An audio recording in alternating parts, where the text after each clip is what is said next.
Hi, Sai Karate Illuminati. This is Noah, and I wanted to take some time to address a question that I received about Juji-Uke, or the cross-block position that we find in karate. Now, there are many different variations of this technique that we find in several different kata. It can be done low, middle, high, it can be done with open hands, it can be done with closed fists, but they all have the key feature of being crossed around the wrist area. And this is something that a lot of people struggle with interpreting in a practical manner. But in my opinion, the easiest way to look at this is as a formalized flinch response. When humans are threatened by something very suddenly, it's very natural for us to flinch. And typically those flinch responses are not something you can really train very well because they're a natural reaction to an incoming threat. And we see this in many different forms. This is a very common flinch response, just thrusting your hands out and turning your head.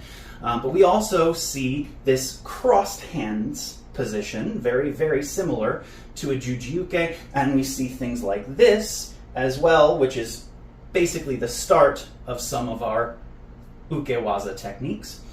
And all of these flinch responses can essentially be weaponized by training how to get from the flinch into a combative technique.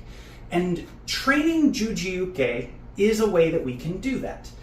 If I practice the use of Juji-Uke against a variety of incoming attacks, I can use it as my starting point to counter those incoming attacks. Now, this crossed position essentially means that I have 4 quadrants where an attack can make contact with my arms. If they're swinging from the sides, obviously it's probably going to make contact in one of these outer quadrants. If they're swinging down, say they have a weapon trying to club me over the head, I'm probably going to make contact in this upper quadrant. And if they're throwing something more like an uppercut, it's probably going to make contact in that lower quadrant. Now, if something is coming low, I might actually do my flinch down this way and my Juji-Uke down this way.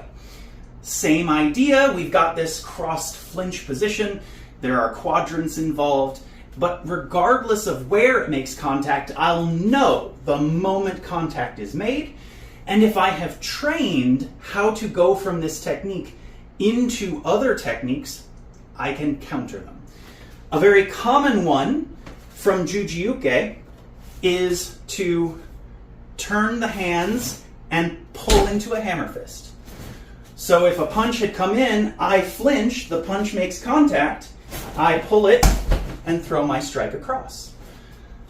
As I mentioned, some of these flinch responses are also part way to ukewaza.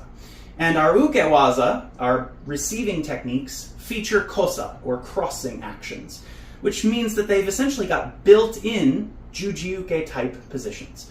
So we can go into those as well. If that attack came in and I flinched and it made contact, I can just collect and go into, for example, Shuto-Uke.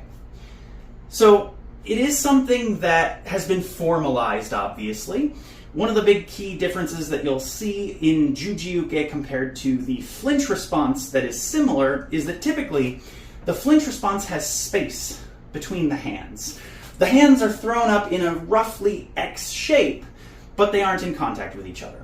And the main reason that we make contact with our other arm in Juji-Uke is for structure. If a really hard punch is coming in and I flinch and only one hand makes contact, they might push that hand into my backhand and possibly back into my own face. If I'm already pressing both hands, I have a strong structure, I can drive them back with it. There's very little risk of my hands getting smacked back into my own face. There are other ways to look at this technique and how to apply it, but in my opinion, this is the simplest and the easiest to get people started. So hopefully that makes sense, and if anyone has any questions on this technique, feel free to contact me.